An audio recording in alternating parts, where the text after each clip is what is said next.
Nearly 25 years ago, the Soviet Union pulled its last troops out of Afghanistan, ending more than 9 years of direct involvement and occupation. The Soviet Union entered neighboring Afghanistan on the 27th of December 1979, attempting to bolster up the newly established pro-Soviet regime in Kabul. Within a few days, nearly 100,000 Soviet soldiers took control of major cities and highways.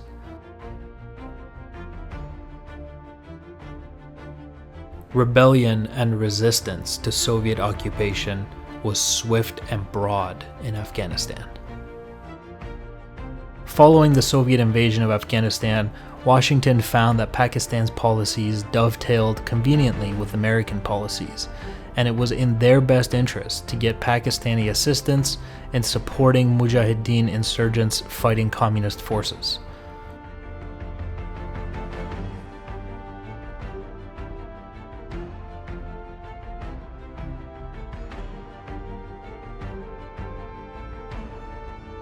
Thus, Pakistani and US agents collaborated in organizing and arming militants proliferating in Afghan refugee camps in Pakistan.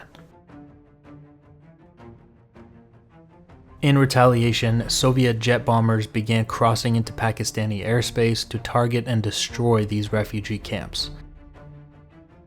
The Pakistani military deployed J-6 fighters capable of Mach 1. These J-6 fighters are essentially Chinese-built MiG-19s. They were intended to defend the border, but these proved too slow and the patrol and radar coverage was too spotty. These issues resulted in none of the Soviet raids being intercepted.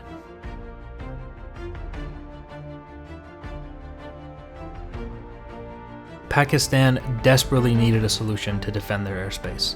They turned to the Reagan administration and persuaded the administration to authorize the sale of 40 F-16s.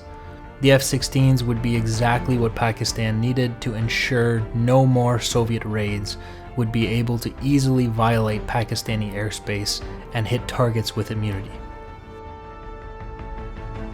On the 24th of September 1984, the newly formed 378th Independent Attack Aviation Regiment and its entire fleet of 28 Sukhoi 25 Frogfoots arrived at Bagram Airfield. This newly formed unit was declared combat ready on the 8th of October 1984. Shortly after the squadron flew its first operational sortie in the Rutskoy area in support of counterinsurgency operations by the Soviet Army's 5th Motorized Rifle Division. The high intensity of combat operations over Afghanistan resulted in almost 11,000 combat sorties being amassed in 1 year by the 378th Squadron. Most of the missions flown by the newly formed squadron were performed either in the southern regions of Afghanistan around Kandahar or in northern areas of the country, specifically in the notorious Panjshir Valley, where the Soviet Army launched as many as 12 offensives but proved unable to establish any kind of effective control. When attacking targets in mountainous areas, Sukhoi 25 pilots used the tactic of surprise, operating in 1 or 2 pairs. The leader attacked first, while the wingman covered from above. In the second attack pass, they switched roles.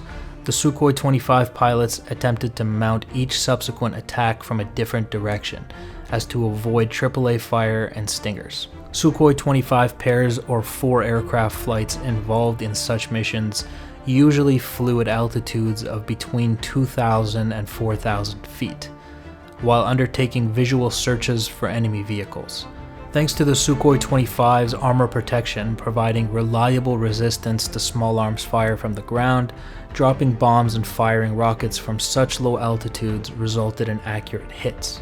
There were 12 occasions when the 378th Sukhoi 25 Frogfoots returned with only 1 engine as a result of combat damage. Although the accuracy of the bombs and rockets was not under question, but the effectiveness of some munition types were. More than 80% of incendiary munitions dropped in Afghanistan failed to initiate any fires.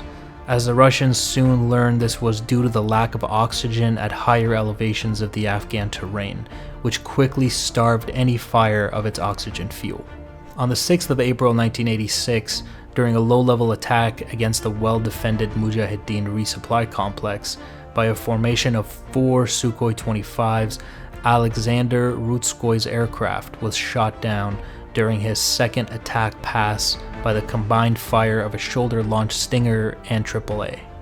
Rutskoy, who flew a camera-equipped Sukhoi 25 for post-strike reconnaissance, ejected at an altitude of about 700 feet at a high angle of bank. He sustained serious back injuries and a broken arm upon landing. He was recovered by Soviet forces and medevaced. Following a prolonged recovery period after being shot down, Alexander Rutskoy returned to Afghanistan in April of 1988. 2 years later, having now been promoted to the rank of colonel and appointed deputy commander of the 40th Army. Despite the seniority of his new position, Rutskoy continued flying and fighting the Mujahideen as he had done in 1986. In fact, his fellow Sukhoi 25 pilots claimed that he now seemed to be even more aggressive in his pursuit of the enemy.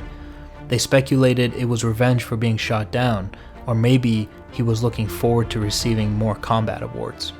Unsurprisingly, Rutskoy was shot down for a second time on the 4th of August 1988, while leading an attack on a training camp for air defense personnel of the Mujahideen, located some 6 miles inside Pakistani territory. Rutskoy and his wingman were to mark the targets and suppress air defenses for subsequent attack to be mounted by 4 other Sukhoi 25s. Rutskoy's wingman was to drop illumination bombs, and then Rutskoy was going to attack the air defense positions identified by the muzzle flashes. As Rutskoy turned towards the target shortly after twilight, his Sukhoi 25 came under attack by a lone Pakistani F-16A, courtesy of the Reagan administration. This F-16 had been scrambled from Miran-Shah Air Base well in advance of the Frogfoots' arrival. Although the Sukhoi 25 pair attempted defensive maneuvering, spiraling towards the ground after detecting that they had been painted by the F-16 search radar. Rutskoy's aircraft took a hit from an AIM-9L Sidewinder. His wingman was able to escape thanks to his defensive maneuvers. Rutskoy once again managed to eject from the uncontrollable Sukhoi 25 and descended safely well inside Pakistani territory. Shortly afterwards, he was taken as a prisoner of war. Although he was released 6 weeks later, thanks to diplomatic pressure exerted by both the Soviet government and its intelligence services on their Pakistani counterparts. Rutskoy would go on to enter Russian politics and became the vice president of the Russian Federation in 1991. Rutskoy went on to launch an unsuccessful coup d'etat to remove then-President Boris Yeltsin in October of 1993. Rutskoy's interim presidency was never acknowledged outside of Russia.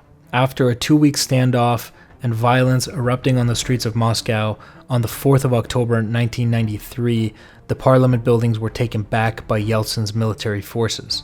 Rutskoy and his supporters were arrested and charged with organization of mass disturbance. On the same day, Yeltsin officially dismissed Rutskoy as vice president and fired him from his military forces.